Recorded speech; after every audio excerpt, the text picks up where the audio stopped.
billahi minasyaitonir rajim. Bismillahirrahmanirrahim. Alhamdulillahirabbil alamin wassalatu wassalamu ala asyrafil anbiya'i mursalin wa ala alihi wa ashabihi ajmain. Allahumma yassir wa la tu'assir wa tammikir. Allahumma yassir wa la tu'assir wa tammikir. Allahumma yassir wa la tu'assir wa tammikir. Rabbi shrah li sadri wa yassir li amri wa hlul 'uqdatam min lisani yafqahu qawli. Amin ya rabbal alamin. Setelah kita menyelesaikan pembahasan pengisbatan Nabi Muhammad sallallahu alaihi wasallam dengan mukjizatnya Al-Qur'an dan dengan mukjizat selain Al-Qur'an, sekarang kita akan masuk ke sam'iyat, yakni apa perkara-perkara yang berkaitan dengan akhirat yang mana sumber pengetahuannya melalui dalil sam'i. Hubungannya dengan pembahasan yang lalu bahwa setelah kita menerima Muhammad adalah Nabi sallallahu alaihi wasallam, maka Al-Qur'an itu adalah wahyu dari Allah dan perkataan Nabi adalah syariat. Maka apa saja yang dikandung oleh Al-Qur'an dan oleh hadis yang berkaitan dengan hari akhirat maka wajib kita imani. Maka pembahasan ini dibahas setelah pembahasan penetapan Nabi Muhammad SAW. Perlu diketahui, keilmuan semenjak era Imam Al-Ghazali itu sudah ditulis dalam bentuk tartib tabi'i. Sebelum era Imam Al-Ghazali, mungkin pembahasannya itu sudah dibahas dalam satu kitab. Tapi hubungan antara satu dengan yang lain mungkin tartib wad'i.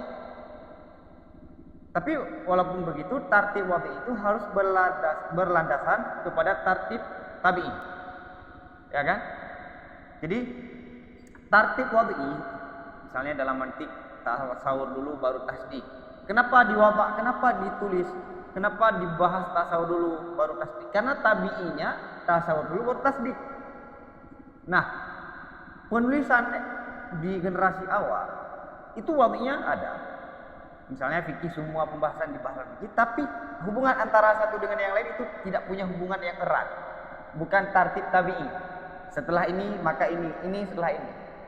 Nah, Imam Al-Ghazali sebagaimana dalam fikih disampaikan, ulama pertama sekali yang membuat susunan kitab fikih sebagaimana yang kita pelajari sekarang itu Imam Al-Ghazali.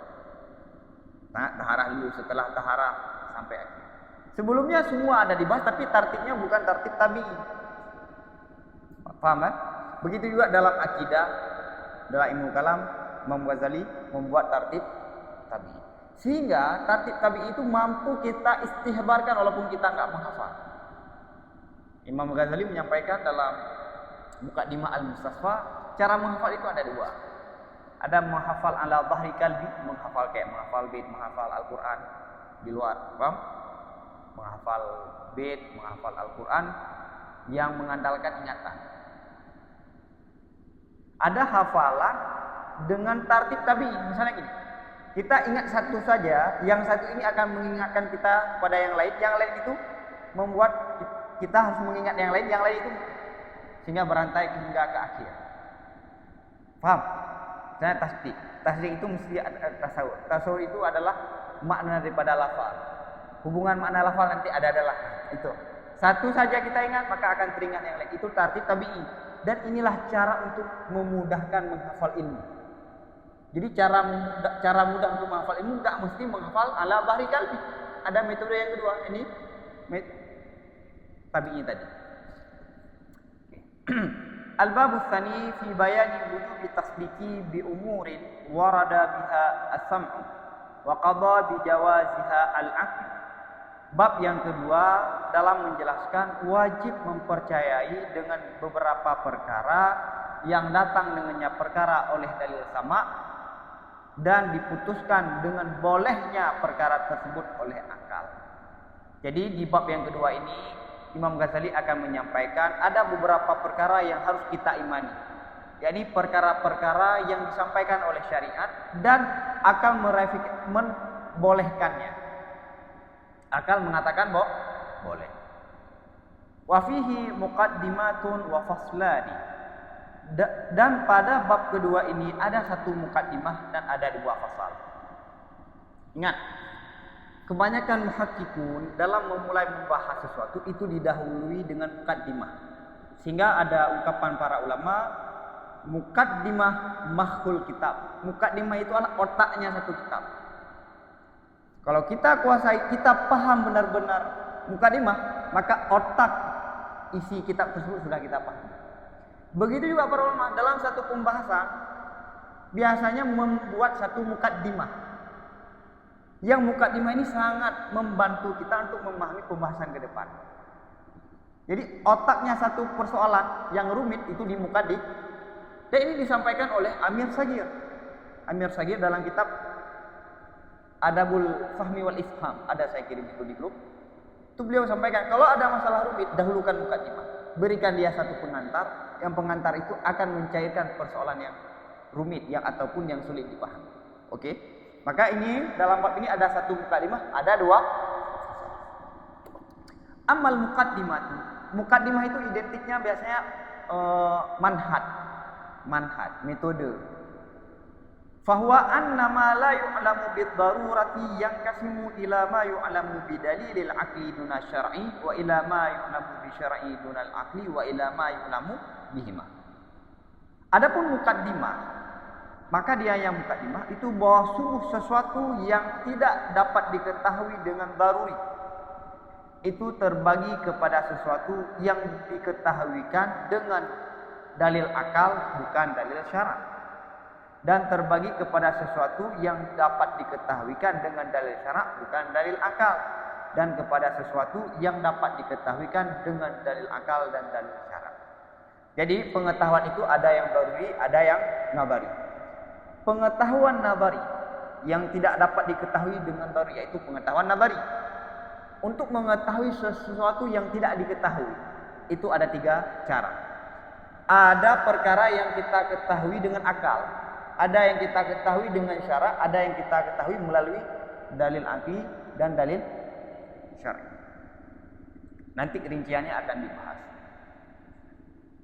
Amal ma'lumu bidalil aqli duna syar'i fahuwa hadasul alami wa wujudil muhdisi wa qudratihi wa ilmihi wa iradatihi.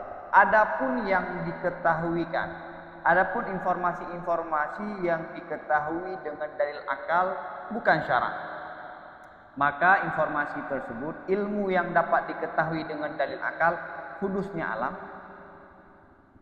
hudus baharunya alam, adanya yang menciptakan alam, kudrahnya yang menciptakan al-muhdis, dan ilmunya muhdis dan iradahnya al-muhdis. Jadi ada informasi-informasi, ilmu-ilmu yang kita ketahui dengan dalil akli bukan dengan dalil syar'i. Seperti adanya alam, hudusnya alam, adanya Tuhan. Itu adanya Tuhan bukan kita ketahui melalui dalil syarak. Kenapa? Karena untuk menetapkan itu dalil syarak, itu syarak Allah harus menetapkan ada Tuhan dulu. Karena makna syarak itu pemilik Tuhan, ajaran Tuhan, hukum Tuhan, informasi dari Tuhan. Kalau Tuhan mereka tidak percaya, bagaimana dia percaya bahwa itu adalah syarak? Maka hudusnya alam itu perkara yang harus diketahui melalui akal. Adanya Tuhan, kudrahnya Tuhan, ilmunya Tuhan, itu diketahui dengan dalil akli. Dalam arti begini, apakah tanpa dalil akli orang bisa tahu dengan dalil syar'i? Boleh. Boleh saja. Misalnya saya percaya dengan sosok, misalnya ada manusia yang percaya dengan Nabi Muhammad SAW. Kemudian Nabi menyampaikan Tuhan itu ada. Maka dengan kepercayaan kepada Nabi Muhammad, maka dia percaya adanya Tuhan. Tapi jika ditelusuri, itu ada terjadi dua. Dia mempercayai itu Nabi Muhammad. Bagaimana dia tahu itu Nabi Muhammad? Makna mukjizat. Mukjizat itu adalah af'alullah. Sama dengan dia harus meyakini adanya Tuhan. Paham? Kalau ibarat Syekh Ramadan Al-Buti, dalil itu ada minal a'la ilal adna, ada minal adna ilal a'la. Kalau dalil minal a'la itu dimulai dari kayak adanya alam. Turun kayak dalam kitab Ummul Barahim. Ada minal adna dari bawah. Jadi kita percaya Nabi Muhammad, Nabi Muhammad menyampaikan begini sampai naik ke atas. Jadi dari bawah ke atas ada, dari atas ke bawah. Tarikah yang pertama minal a'la ilal adna itu tarikah mutakallimin. Tarikah mutakallim. Itu yang biasanya dilakukan oleh para ulama kalam, memulai pembahasan dengan alam ini hudus apa bukan. Sedangkan tarikah minal adna ilal a'la itu tarikah muhaddisin, tarikah ahlul hadis.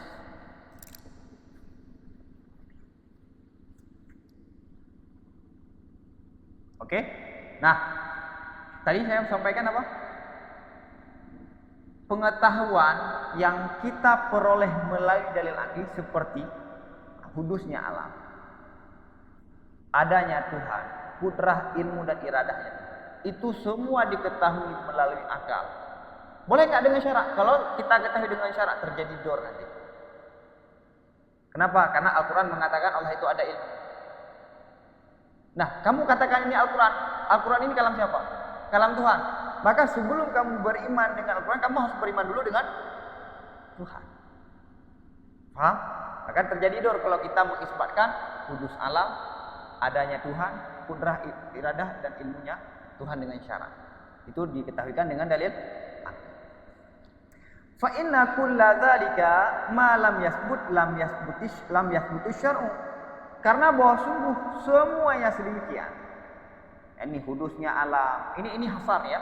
Apa saja dalil akli, apa saja akidah yang hanya diperoleh dengan dalil akli. Hudus alam, wujudnya muhdis, kudrah iradah dan ilmunya muhdis. Karena bahwa sungguh semua sedemikian selama tidak ditetapkan, misalnya tidak ditetapkan syarat. Kalau hudusnya alam, wujudnya muhdis, kudrah iradah dan ilmunya alam itu Allahnya tidak ditetapkan, syarat itu tidak ada. Karena begini. Apa dalil adanya Tuhan? Adanya alam. Kalau status alam ini kadim itu tidak perlu ada yang menciptakan karena dia tidak ada awal. Alam ini karena ada awal, maka pasti ada yang menciptakan. Maka untuk mengisbatkan syarak perlu mengisbatkan hudusnya alam. Maka disampaikan oleh Imam Sanusi dalam Syarah Kubra, isbat hudusil alam itu aslun min usuli syariah. Menetapkan hudusnya alam itu salah satu rukun, salah satu pondasi daripada pondasi syariat. Karena kalau alam ini tidak ditetapkan sebagai hudus, maka semua yang lain akan runtuh. Karena itu berangkat daripada hudusnya alam. Paham? Oke. Alam ini ada awal, maka pasti ada yang mengadakan. Maka adanya Tuhan. Oke. Setelah ada Tuhan, apakah Tuhan ada kudrah, ada iradah, ada ilmu? Ada. Baru nanti turun ke syarat. Oke. Kalau ini tidak ditetapkan, maka syarat tidak akan ada. Kenapa? Karena syarat itu ditetapkan dengan kalam, dengan sifat kalam kan? Melalui Nabi, yakni wahyu. Yang nanti akan ada Al-Quran, ada hadis. Kedua-duanya wahyu. Itu berangkat daripada kalam nafsi kalau menurut Asy'ariyah. Kalam nafsi ini secara martabatnya dia di bawah kudrah, iradah dan ilmu secara martabat. Nah, syara ini ditetapkan dengan kalam nafsi. Kalam nafsi ini secara martabat dia terakhir lebih dahulu kudrah, iradah dan ilmu. Oke? Kalau ini tidak ditetapkan, maka ini tidak ada. Kalau ini tidak ada, maka syarat tidak ada. Maka disampaikan apa? Semua ini hudusnya alam, wujudnya muhdis, kudrah, iradah, ilmunya muhdis. Kalau ini tidak ditetapkan, maka syarat tidak ada. Paham? Paham ya? Nanti ke depan. Kenapa begini? Ini syar'u yang bani alal kalam. Karena syariat itu terbangun di atas sifat kalam. Fa'in lam yasbut kalamun nafsi lam yasbut syar'u. Apabila tidak ditetapkan akan kalam nafsi, tidak ada kalam nafsi, misalnya tidak adalah syarat. Kalau tidak, maka jika tidak adalah kalam nafsi, sebut dengan makna wujud. Maka jika tidak adalah kalam nafsi, misalnya tidak adalah syarat. Kenapa? Untuk menetapkan adanya syariat, perlu menetapkan dulu alam ini kudus, adanya Tuhan, Allah memiliki kudrah, memiliki iradah, memiliki ilmu. Karena syariat itu terbangun di atas sifat kalam, ya kan? Al-Quran itu kalam, asalnya kalam nafsi. Wahyu, baik yang terbagi kepada Al-Quran ataupun kepada hadis, itu berangkat daripada kalam nafsi. Nabi hanya menyampaikan informasi dari Allah. Dan informasi yang ada pada Allah dinamakan dengan sifat kalam. Oke, sifat kalam ini. Nah, syarak, semua syarak terbangun di atas kalam, sifat kalam, yakni kalam nafsi. Kalam nafsi ini secara martabat dia terakhir. Setelah kapan?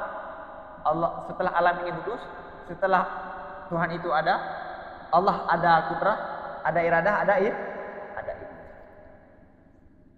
Maka ke depan, fakullu ma yataqaddamu fi rutbati ala kalamin nafsi yastahilu itsbatuhu bi kalamin nafsi wa ma yastanidu ilaihi. Maka semua perkara, semua sifat-sifat boleh juga yang mendahului, yang terdahului, yang mendahului pada martabat, secara martabat di atas kalam nafsi, itu mustahillah menetapkannya sifat-sifat yang mendahului secara martabat di atas kalam nafsi. Dengan apa mustahil ditetapkan? Dengan kalam nafsi. Dan sesuatu yang bersandar dianya sesuatu kepada sifat-sifat yang tadi. Oke. Jadi lihat, sebelum ditetapkan syarak, alam ini ada. Dan alam ini ada permulaan, pasti ada yang memulakan, pasti ada yang menciptakan, maka adanya Tuhan. Karena alam ini ada, kalau tanpa ada kudrah Allah, bagaimana menciptakan alam? Kudrah pasti diawali dengan iradah diawali dengan ilmu. Nah, satu paket. Ini satu paket nih. Alam ini ada, oke? Alam ini ada permulaan, maka ada yang diciptakan. Nah, berarti alam ini yang sudah ada dan dia ada permulaan dan diciptakan pasti memiliki dengan sifat kudrah. Maka Allah ada sifat kudrah, dan kudrah itu diawali dengan iradah dan ada ilmu. Maka alam ini hudus karena ada Tuhan, dan Tuhan memiliki sifat kudrah, iradah dan ilmu. Oke, ini satu paket. Maka bisakah kita menetapkan kudrah, iradah dan ilmu dengan kalam nafsi? Tidak bisa. Mustahil kita menetapkan sifat-sifat yang mendahului, yang lebih awal daripada kalam nafsi dengan kalam nafsi. Ini kalam nafsi ini terakhir. Ada alam, adanya Tuhan, kudrah, iradah, ilmu. Apa bukti ada ini semua? Karena syarak. Oke, kalam nafsi. Taruhlah kalam nafsi yang dalilnya Al-Quran dan hadis. Apa dalil Allah ada kudrah, iradah? Karena apa? Ayat.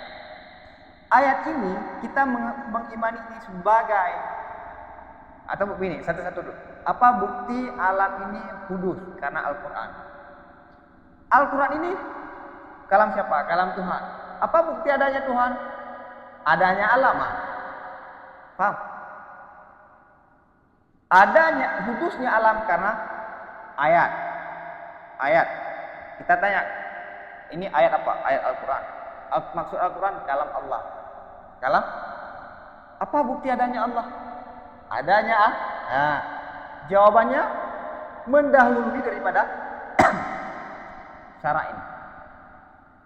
Pertanyaan kedua, Allah itu ada. Apa buktinya? Al-Quran menyampaikan.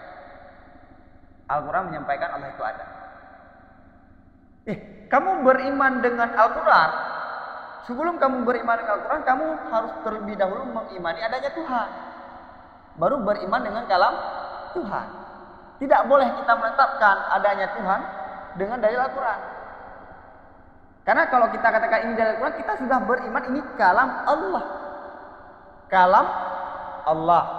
Sama dengan kita sudah mengakui Allah dan mengakui ini adalah kalam Allah. Tapi kalau ini belum kita akui, apa bukti adanya Allah? Al-Quran. Ini enggak sah dikatakan kalamullah. Kenapa? Karena belum. Apa bukti Allah itu ada kudrah, iradah dan ilmu? Karena ayat ini. Tidak bisa juga. Kenapa? Karena alam tadi, adanya alam, Allah menciptakan dengan kudrah, iradah, dan ilmu. Maka disampaikan apa? Semua perkara yang mendahului di atas kalam nafsi, fi rutbah ya. Karena pada Allah itu sama semua. Fi rutbah, secara martabatnya, susunannya. Duluan kudrah, iradah, ilmu, adanya Allah, dan adanya alam. Semua perkara yang mendahului di atas kalam nafsi, mustahil kita menetapkannya dengan kalam nafsi. Kenapa mustahil? Karena terjadi dor. Suatu yang membawa kepada dor adalah mustahil. Wa ma yastanidu ilaihi, dan sesuatu yang bersandar kepadanya sifat tadi. Seperti kudrah, iradah, dan ilmu. Kudrah, iradah, dan ilmu itu dia menghasilkan adanya alam. Adanya alam dan adanya Tuhan. Tiga sifat ini yang Allah mengadakan alam dengan tiga sifat ini, kudrah, iradah, dan ilmu. Jadi bukan cuma sifat yang mendahului terhadap kalam nafsu, tapi perkara yang ada hubungannya dengan ini mustahil ditetapkan dengan ini. Ingat, ini syarak, ini ada sifat. Nggak bisa kita tetapkan sifat ini dengan dalil syarak. Dan yang nggak bisa ditetapkan lagi apa? Yang berkaitan dengan ini. Dia punya landasan juga.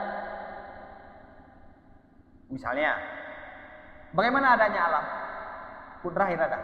Ini, pertama, kita nggak bisa menetapkan adanya Tuhan dan hudusnya alam dengan syarak. Karena sebelum menerima syarak kita harus menerima ini dulu. Dan untuk adanya alam dan adanya Tuhan, untuk adanya alam perlu sifat kudrah, iradah, ilmu. Ini nggak bisa juga ditetapkan dengan dalil syarak, karena terjadi dor nanti. Dornya bagaimana? Bagaimana yang sudah saya jelaskan tadi. Saya mengimani Al-Quran.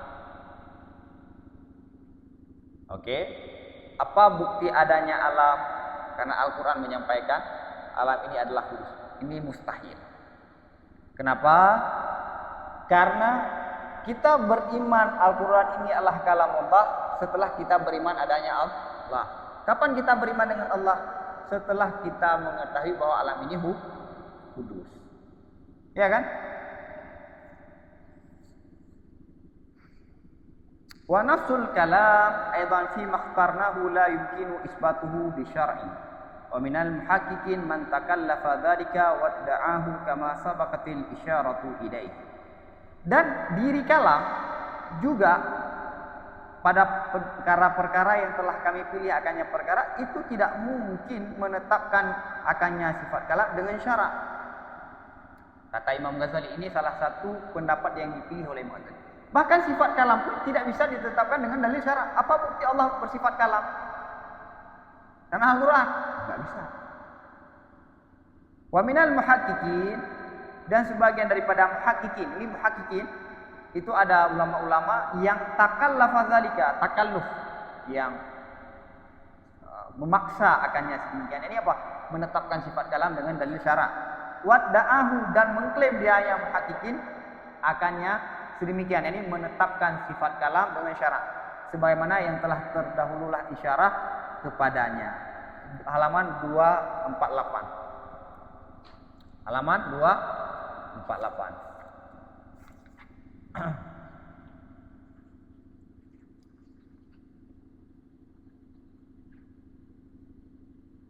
Oke. Ada kan? 249, dari 249. Kalau kita menetapkan sifat kalam dengan ijma ataupun dengan perkataan Rasul, ini bermasalah. Kenapa? Ijma itu bersandarkan kepada qaul Rasul. Oke. Ke depan lagi.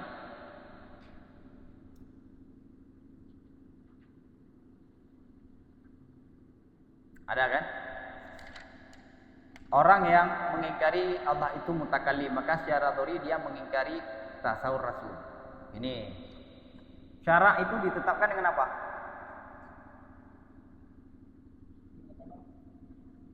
Syarak itu ditetapkan dengan adanya Rasul, ya kan?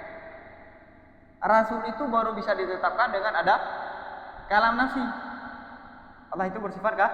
Kalau mengingkari Allah itu bersifat kalam, lazim mengingkari Rasul. Karena Allah nggak ada kalam. Maka bagaimana sekarang Nabi menyampaikan ini adalah kalam Allah? Maka menetapkan sifat kalam tidak boleh dengan apa? Dengan risalah, yakni dengan Al-Quran. Tidak bisa. Karena Al-Quran itu kalam Allah. Al-Quran itu kalam Allah. Kapan? Kalau kita sudah menerima Allah itu bersifat kalam, baru kita bisa terima Al-Quran itu kalam Allah. Paham? Tapi kita menetapkan apa bukti Allah itu bersifat kalam? Al-Quran. Karena Al-Quran menyampaikan. Nggak bisa. Terjadi dor. Dornya bagaimana? Al-Quran ini adalah disampaikan oleh Nabi. Kalam Allah. Apa bukti kalam Allah? Ya dengan kalam ini. Gak bisa. Kita ingin menetapkan sifat kalam dengan ayat Al-Quran. Ayat Al-Quran ini adalah kalam Allah sendiri. Oke? Maka Imam Ghazali memilih, tunggu sidik. Imam Ghazali memilih bahwa sifat kalam tidak bisa ditetapkan dengan syarat. Walaupun sebahagian hakikun memaksa menetapkan sifat kalam dengan syarat. Oke. Ini yang pertama ya.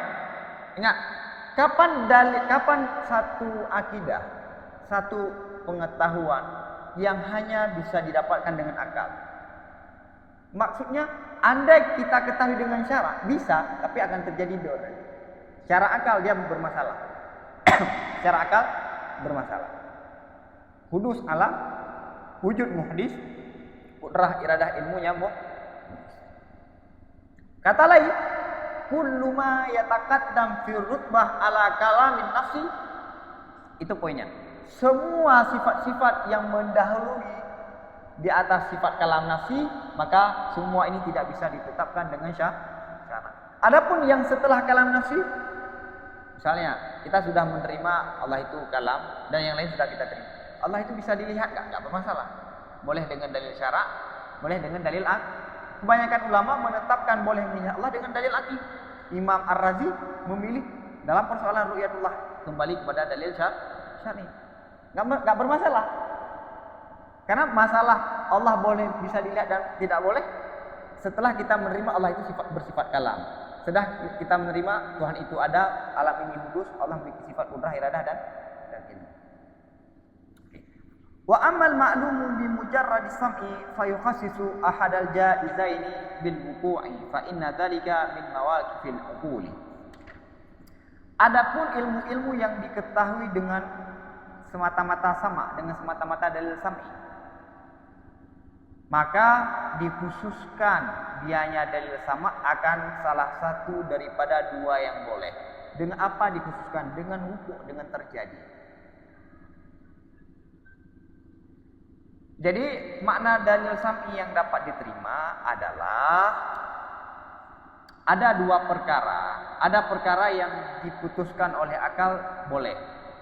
Surga itu tanpa melihat ke syarak, boleh ada, boleh tidak.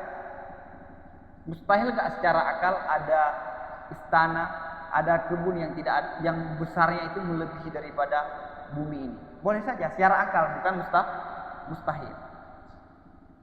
Oke, boleh nggak untuk tidak? Boleh juga. Maka syarak hadir, dalil sam'i hadir untuk mengkhususkan salah dua kemungkinan itu dengan hukum, dengan terjadi. Ada loh surga. Maka dengan ada syarak, surga itu ada. Sebelum ada syarak, surga itu boleh ada, boleh tidak ada. Maka andil dalil sam'i adalah mengkhususkan salah satu dari dua kemungkinan dengan terjadi. Oke?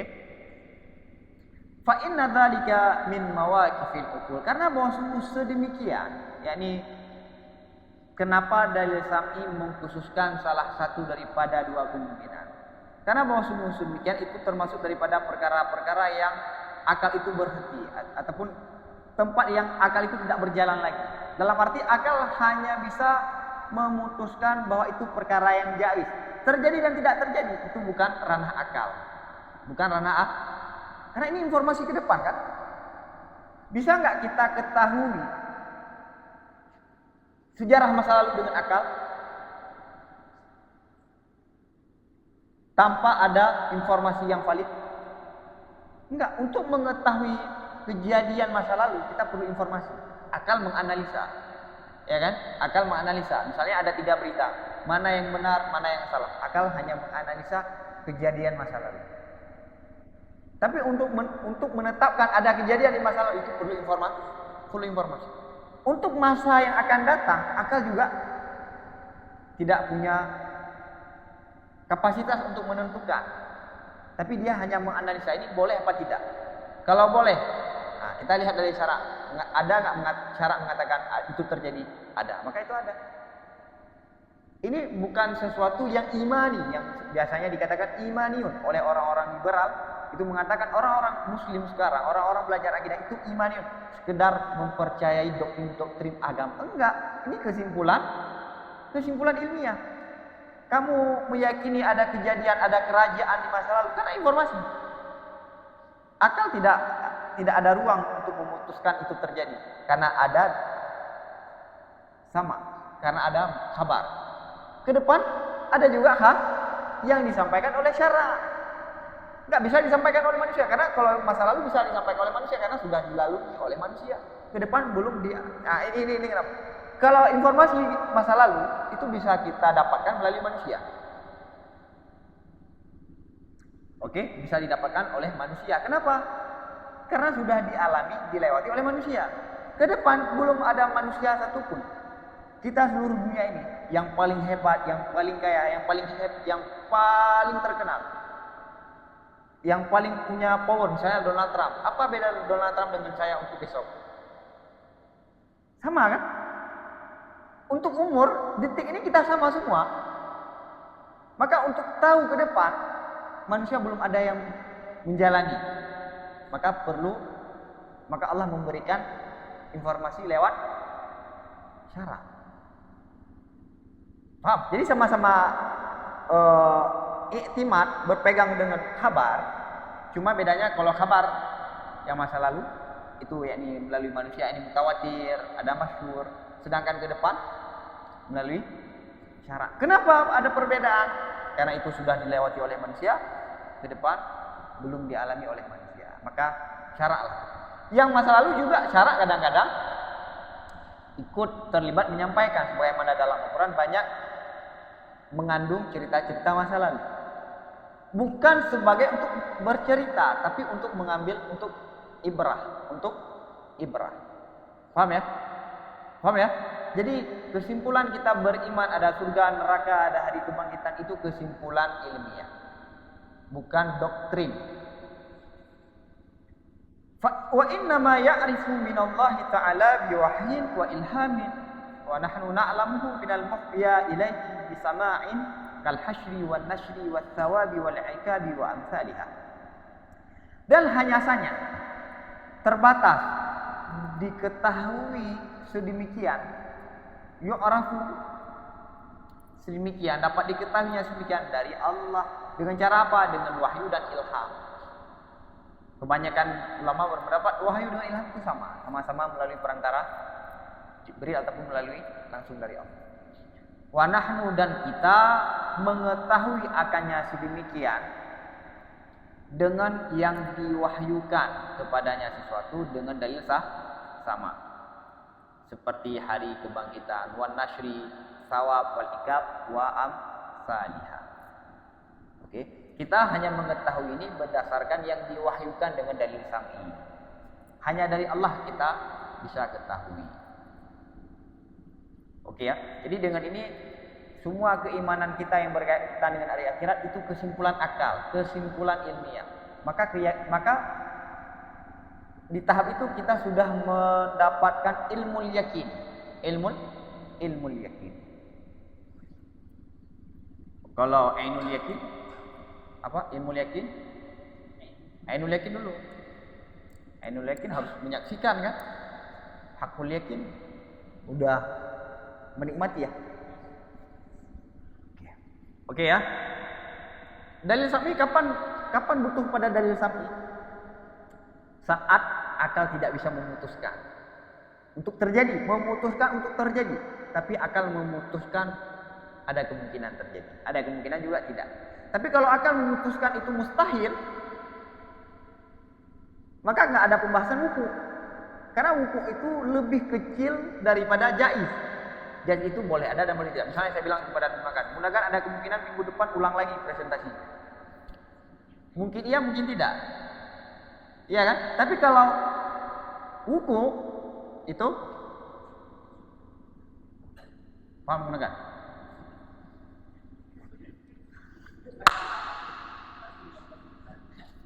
Ya, oke ya. Jadi wuku itu lebih kecil daripada jaiz.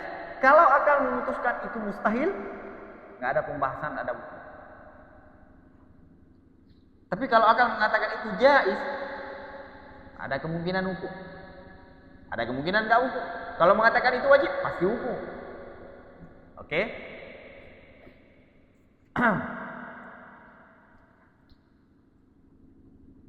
Wa ammal ma'lumu bihima fakullu ma huwa waqi'un fi majalil aqli wa mutaakhirun fi rutbati an isbati kalamillah. Ini penting. Dan adapun informasi-informasi yang diketahuikan dengan dalil aqli dan dalil sam'i, apa saja? Maka semua perkara-perkara yang dianya perkara itu waqi'un, terjadi pada ruang akal, dan dia itu terakhir pada martabat daripada menetapkan kalam Allah, seperti kamas'alati ru'yah, seperti masalah ru'yah dan masalah infiradnya Allah, sendirinya Allah dengan menciptakan semua gerak dan a'rad semuanya, dan sesuatu yang berlaku pada ini yang berlaku, pada tempat ini berlaku. Jadi dalil sesuatu yang dapat diketahui dengan akal dan dengan syara. Semua perkara yang di situ ada dua topiknya ya, ada dua ya. Yaitu waqi'un fi majalil aqli, yakni perkara itulah perkara akal. Perkara akal ataupun perkara yang akal itu diperbolehkan untuk membahasnya terjadi dan tidak. Oke. Dan yang kedua, perkara tersebut setelah ditetapkan kalam nafsi. Ru'yah, kapan kita mengatakan Allah bisa dilihat? Setelah kita menerima Allah, kalam nafsi. Kapan kita mengatakan Allah lah yang menciptakan semua ini? Semua benda dan sifat benda di alam semesta ini Allah lah yang menciptakan. Gak ada yang lain. Ini setelah kita menerima kalam Allah. Paham ya? Ini tabitnya. Dan yang sama seperti ini. Seperti masalah apa lagi? Masalah ru'yah, masalah apakah ilmu Allah itu ada, Allah mengetahui dengan zat ataupun dengan sifat. Ini tentang penisbatan sifat ma'ani. Kemudian masalah johar fara dan masalah-masalah yang lain. Ini ranah akal. Dan penentuan ini semua setelah ditetapkan kalam nafsi. Maka ada perselisihan di kalangan ulama. Ada yang memakai dalil akli, ada yang memakai syari, ada yang menggabungkan keduanya. Oke ya.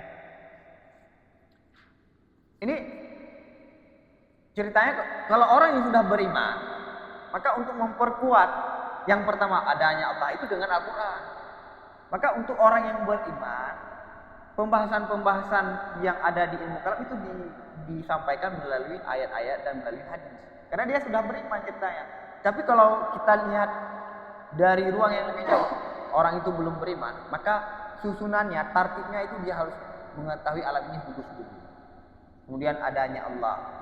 Kemudian Allah mengadakan alam dengan kudrah, iradah dan ilmu. Faham kan? Kisatul iman. Bagaimana Allah menciptakan alam semesta ini? Dengan kudrah, dengan iradah, dengan ilmu. Setelah itu ada wahyu. Wahyu itu melahirkan syarak. Oke? Setelah menetapkan syarak, baru perkara-perkara yang lain ditetapkan dengan dalil syarak. Adapun yang sebelum ini tidak boleh ditetapkan dengan dalil syarak karena dia lahir setelah ini semua. Paham?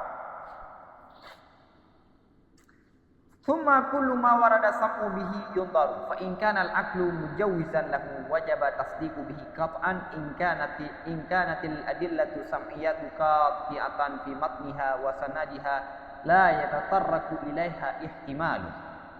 Kemudian ini Kemudian semua perkara yang datanglah sama dengannya perkara itu dilihat, itu ditinjau.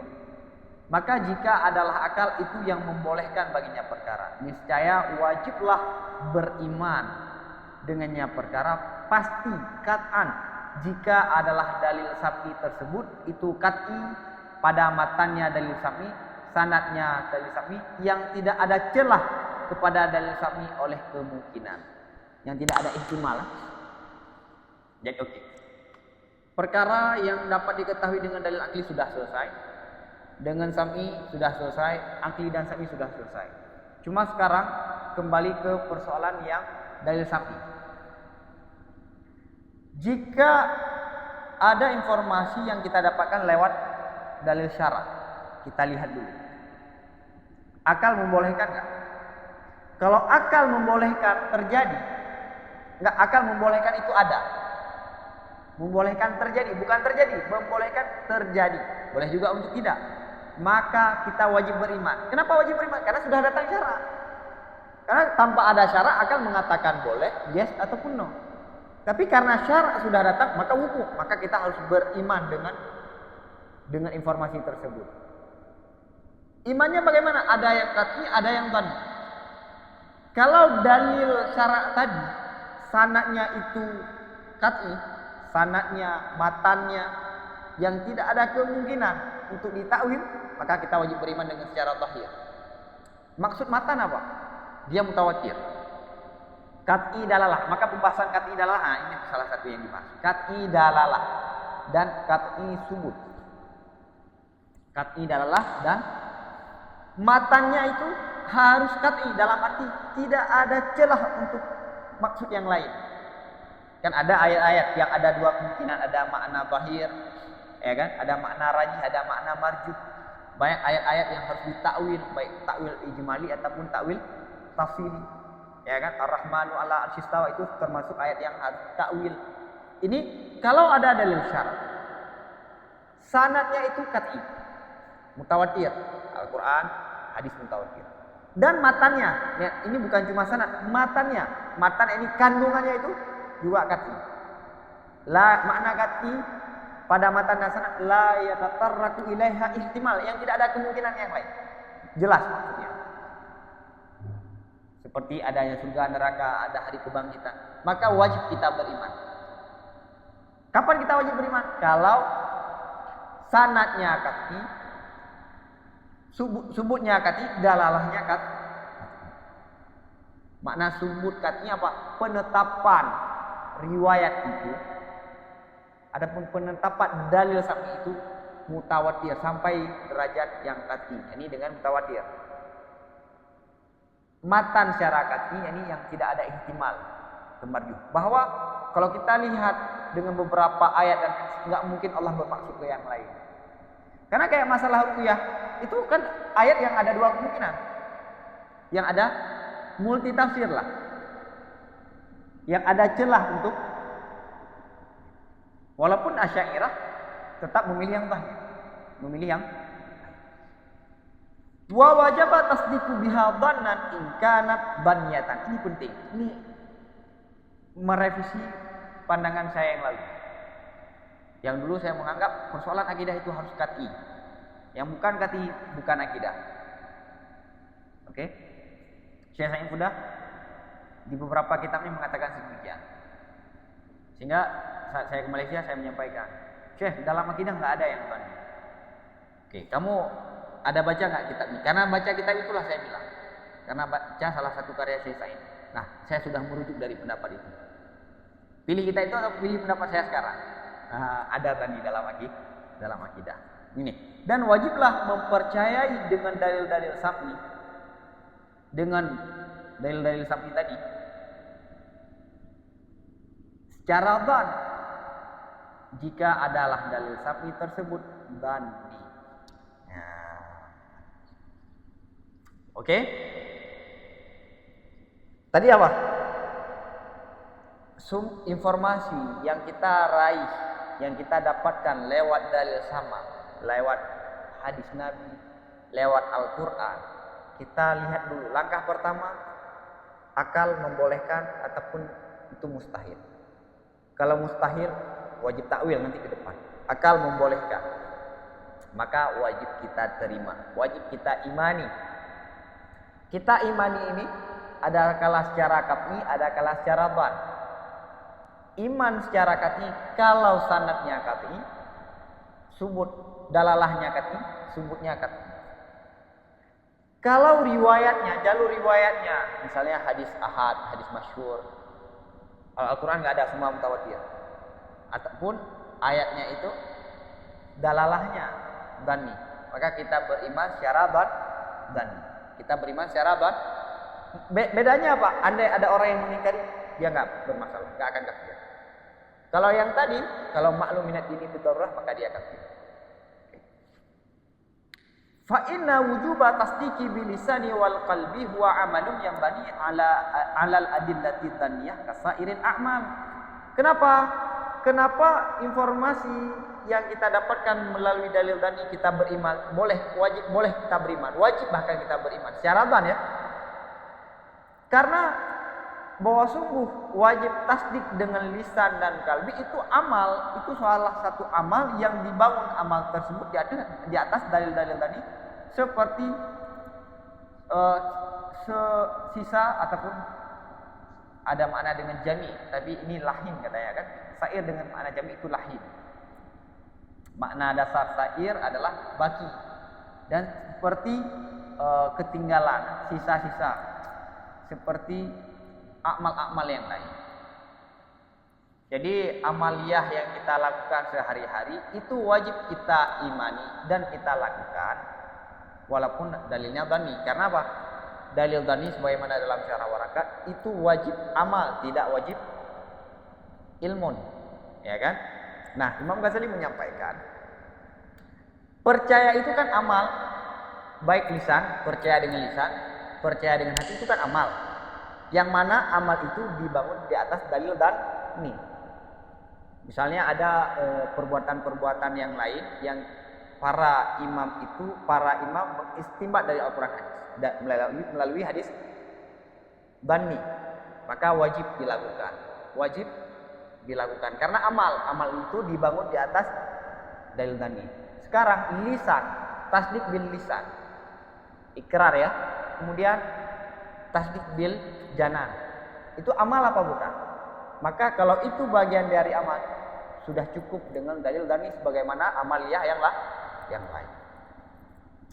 Fanahnu ini Imam Ghazali memberi argumen, fanahnu na'lamu qat'an inkar as-sahabati ala man yadda'i kaunal 'abdi khaliqan li syai'in minal asya'i wa aradi minal a'radi. Maka kita ketahui pasti akan pengingkarannya sahabat di atas orang-orang yang mengklaim orang tersebut akan keadaannya manusia hamba itu yang menciptakan bagi sesuatu pun daripada sesuatu dan suatu sifat ataupun arat daripadanya arat. Kita mengetahui melalui informasi kata Imam Ghazali, kataan bahwa para sahabat dulu mengingkari terhadap orang-orang yang mengatakan bahwa manusia menciptakan perbuatannya. Manusia menciptakan arat. Dia tonjok kemudian biru. Biru itu kan arat, itu manusia. Para sahabat dulu mengingkari. Kenapa? Karena bid'ah itu lahir di era akhir para sahabat. Wasim bin Atta itu sempat bertemu dengan beberapa sahabat. Karena Hasan al-Basri kan termasuk tabi'in. Wasim bin Atta generasi tabi'in. Wasim bin Atta generasi tabi'in. Tabi'in itu syarat tabi'in apa? Dia harus suhbah dengan para sahabat. Para sahabat dulu mengingkari kepada orang-orang yang mengatakan manusia menciptakan perbuatan dirinya. Mengingkari. Oke, apa kaitannya? Masih lanjut. Wa kanu yunkiruna dzalika bi mujarradi qaulihi ta'ala Allahu khaliqu kulli syai'. Dan para sahabat itu mengingkari sedemikian, yakni manusia menciptakan perbuatannya dengan semata-mata firman Allah khaliqu kulli syai'. Saat ada orang yang mengatakan, ada loh perbuatan yang manusia ciptakan, para sahabat mengingkarinya. Apa dalil para sahabat? Allah khaliqu kulli syai'. Secara sanad tahu dia pasti. Tapi secara dalalah ada kemungkinan. Ada kemungkinan. Tapi cukup dengan ayat ini dani dalalah para sahabat mengingkari orang-orang yang mengatakan manusia itu menciptakan itu. Dengan modal apa? Dani dalalah. Dengan dani dalalah. Wa ma'lumun annahu amun qabilun litaksis, dan diketahuikan bahwa sungguh ayat ini Allahu khaliqu kulli syai' itu ayat am yang menerima untuk taksis. Kan innallaha ala kulli syai'in qadir. Allah mampu di atas semuanya. Apakah Allah mampu menciptakan anak Tuhan? Kan itu kan am taksis. Am qabilun litaksis. Bisa jadi ayat ini am qabilun litaksis. Oh enggak, apa bukti bahwa ayat ini am yang tidak ada taksis? Perlu dalil yang lain kan? Maka dalil yang lain itu yang akan menentukan bahwa dalalah di sini qat'i. Tapi tanpa melihat ke dalil yang lain. Ayat ini dani dalalah. Dengan dani dalalah para sahabat mengingkari orang yang berbeda dengan ini, membuktikan bahwa dani cukup untuk beriman. Tapi bukan pada persoalan usulul iman. Okay. Fala yakunu umumuhu illa madunna, maka tidak adalah umumnya ayat ini kecuali secara bad. Allah semua perkara itu Allah yang ciptakan. Semua ini termasuk kita pukul orang, semua yang kita lakukan apakah itu dari Allah? Enggak ada kepastian karena ayat mengatakan, ya kan? Tapi secara pasti bahwa termasuk kita minum, kita tonjok orang sampai berdarah, itu juga dari Tuhan kan? Dengan ayat ini nggak cukup kan? Tanpa Imam Ghazali menyampaikan nggak cukup. Secara karena secara hisi emang manusia yang melakukan, ya kan? Secara hisi manusia yang melakukan. Wa inna ma saratil mas'alatu qat'iyatan bil bahsi anit turukil aqliyatil lati dzakarnaha. Nah, ini penting. Hanya saya jadilah masalah ini, masalah manusia menciptakan perbuatannya atau tidak, itu menjadi qat'i dengan cara membahas daripada metode-metode akli yang telah kami sebutkan akan metodenya akli. Jadi ayat ini dalalahnya kapan dia menjadi qat'i? Setelah kita pelajari dengan metode-metode akli. Jadi emang ada beberapa ayat yang dani dalalah tapi qat'i menjadi dengan sebab dalil burhani.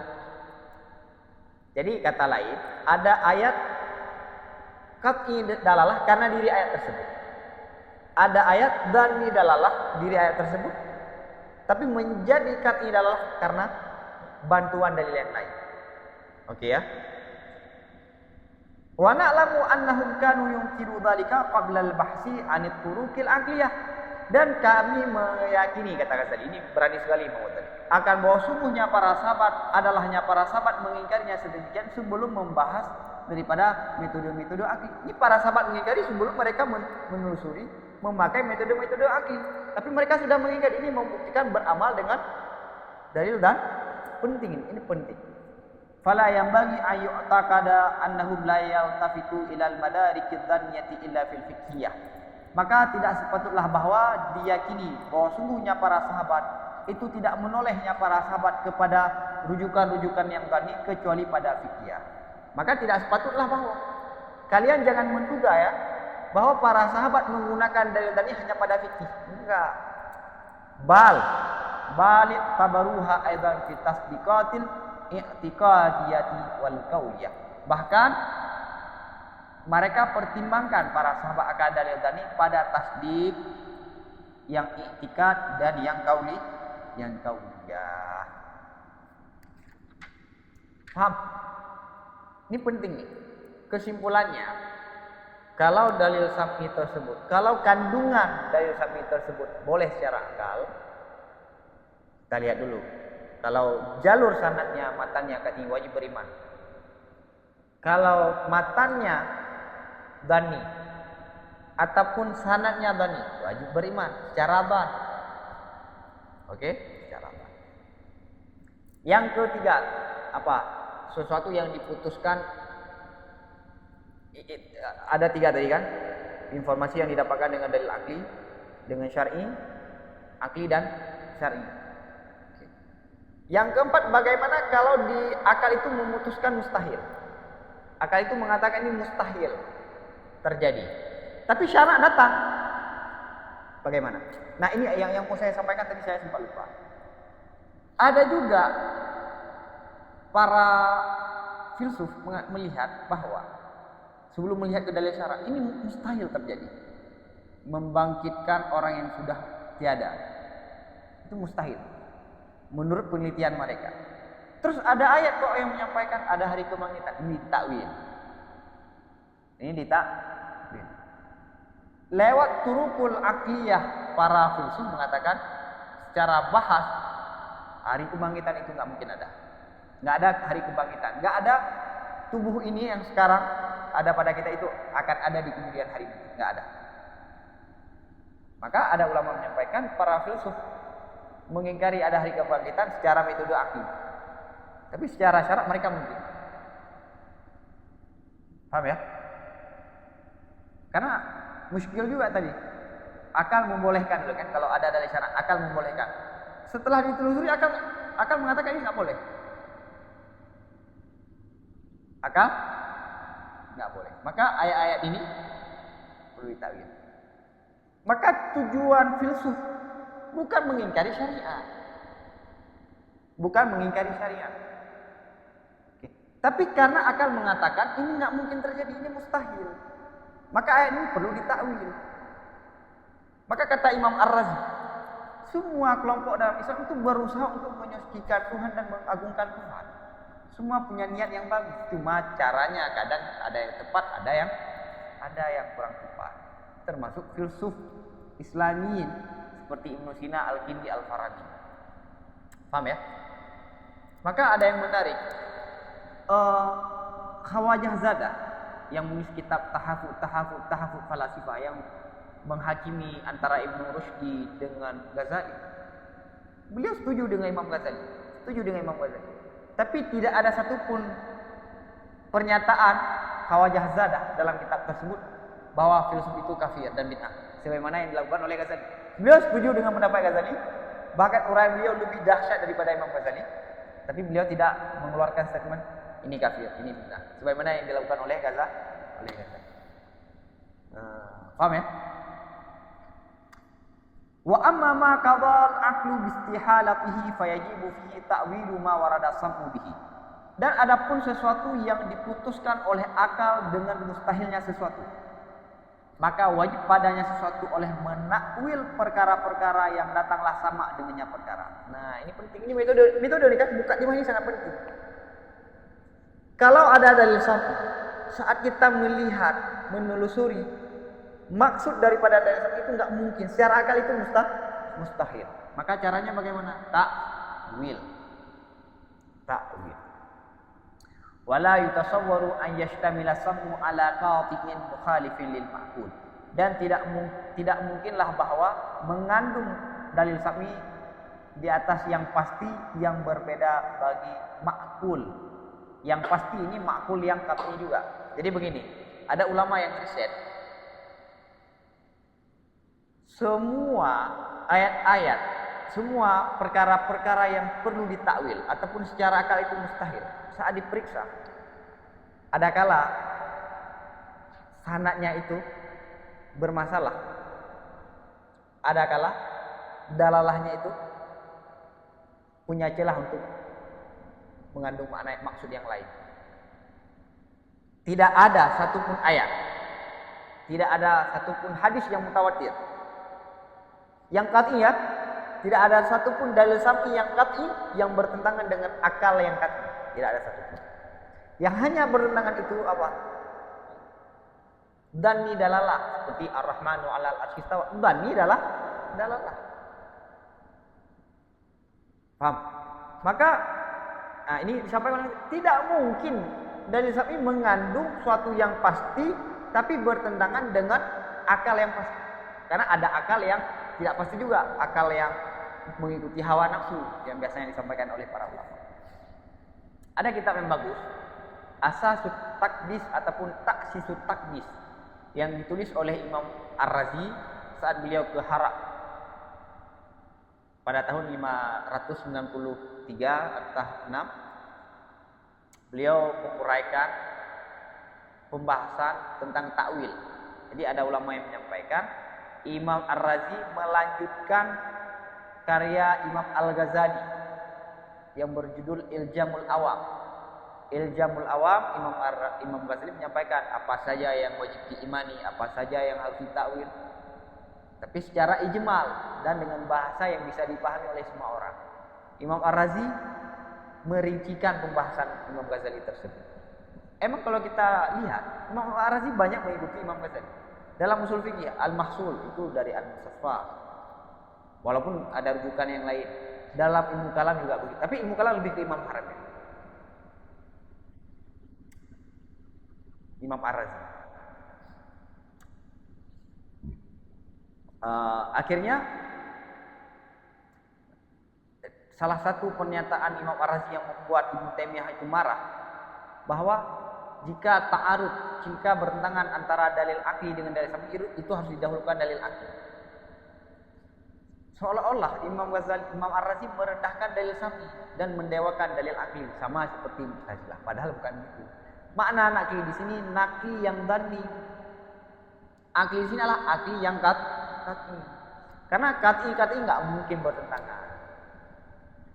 Bangunlah Ibnu Taimiyah menulis kitab Dar'ut Ta'arud Bainal Akli wan Naqli. Obat bagi orang yang menganggap ada bertentangan antara dalil akli dengan dalil naqli. Banyak 4 jilid. Padahal kitab Ar-Razi segini.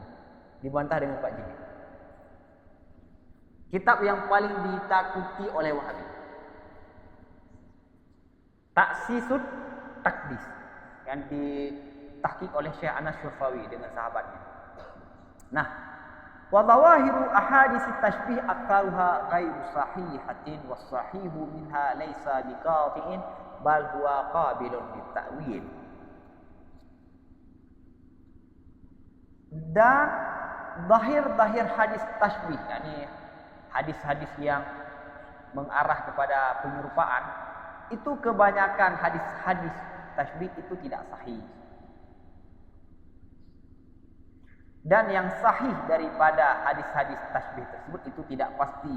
Bahkan hadis-hadis tashbih tersebut menerima bagi takwil. Jadi ada hadis-hadis yang mengarah ada penyerupaan Tuhan dengan makhluk. Itu kebanyakan maksudnya itu tidak sahih. Tidak pasti maksudnya. Tapi menerima ada ihtimal takwil. Maka tidak ada pertentangan kan?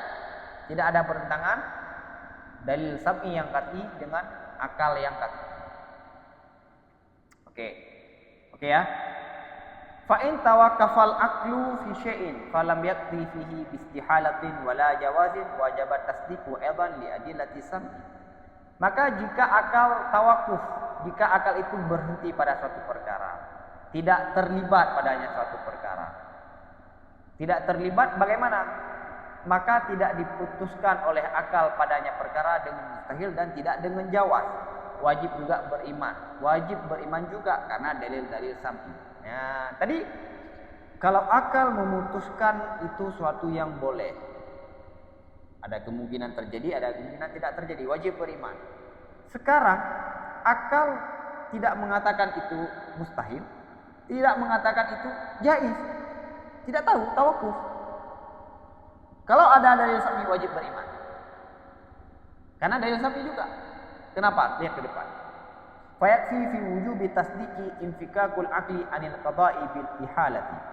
Maka cukup pada wajib percaya oleh terlepasnya akal daripada memutuskan dengan mustahil. Ya. Tadi apa?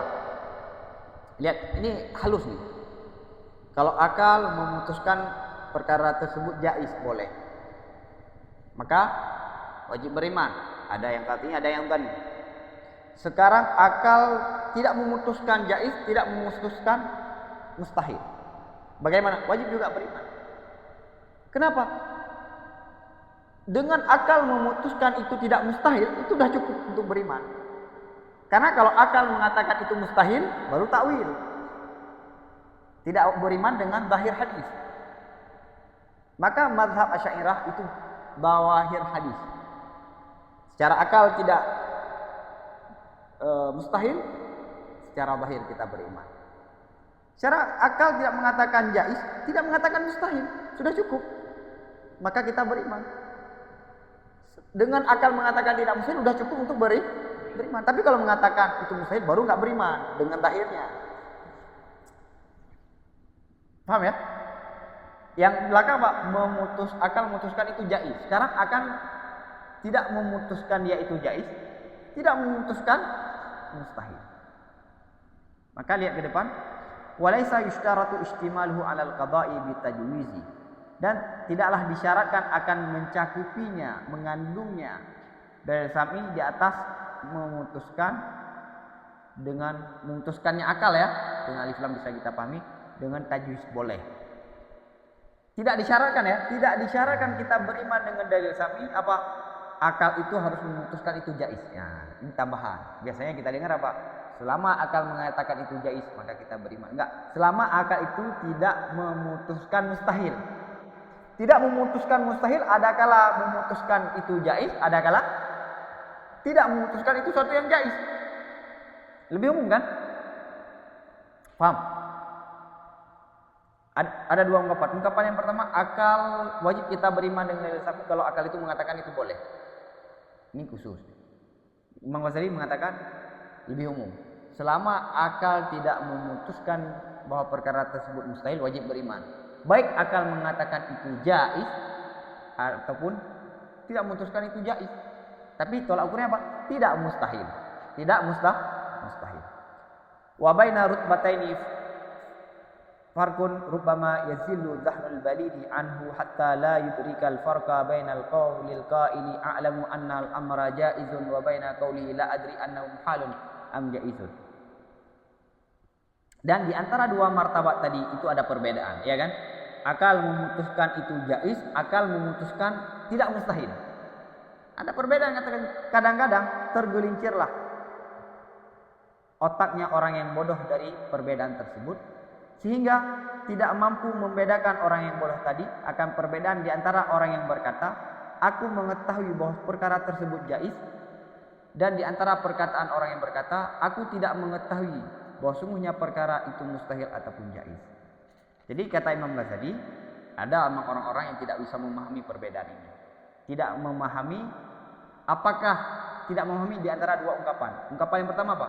Perkara ini jaiz. Ungkapan yang kedua, saya tidak tahu apakah ini jaiz ataupun ini mustahil. Padahal jelas kedua ini berbeda. Lihat bahkan kata Ghazali, wa bainahuma ma bainas sama'i wal ardh. Dan di antara keduanya ungkapan itu sesuatu yang di antara langit dan bumi. Jauh. Idil awwalu jaizun Allah Ta'ala. Karena yang pertama itu jaiz di atas Allah. Wasani ghairu jaiz, yang kedua itu tidak jaiz. Fa innal awwala ma'rifatun bil jawaz. Dan maka maksudnya yang pertama itu diketahui, itu mengetahui dengan jawaz. Ya kan? Ini jaiz, itu tahu dengan jaiz. Wasani adamul ma'rifati bil ihalah. Dan yang kedua tidak mengetahui dengan mustahil. Yang pertama mengetahui jaiz, yang kedua tidak mengetahui ini mustahil. Boleh jaiz, boleh tidak. Wa wujubu tasdiki jarin fil qismaini jami'an, dan wajibnya beriman itu berlaku pada dua pembagian ini sekaligus. Fahadhi, ini adalah muqaddimah. Wallahu a'lam bishawab wa ilaihi marji'un. Selawat sallallahu ala sayyidina